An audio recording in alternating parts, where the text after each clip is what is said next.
Gempa dahsyat dengan magnitudo 7,8 mengguncang Turki bagian selatan pada Senin 6 Februari 2023. Akibatnya ribuan orang diperkirakan tewas tertimpa reruntuhan gedung.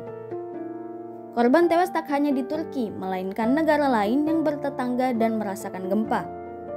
Di Turki dalam update terbaru, nyaris 3.000 orang dilaporkan meninggal dunia dan belasan ribu orang lainnya terluka. Gempa itu berpusat di utara kota Gaziantep, ibu kota provinsi utama Turki yang berpenduduk lebih dari 2 juta orang. Gempa itu berpusat sekitar 33 km dari Gaziantep dengan kedalaman 18 km. Ini sekitar 90 km dari perbatasan Suriah. Bukan hanya negara itu, guncangan juga disebut terasa hingga Yunani dan Eropa. Bahkan di Italia peringatan tsunami akibat gempa dinyalakan.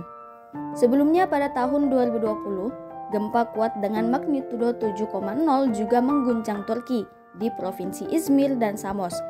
Kala itu tsunami kecil juga terjadi.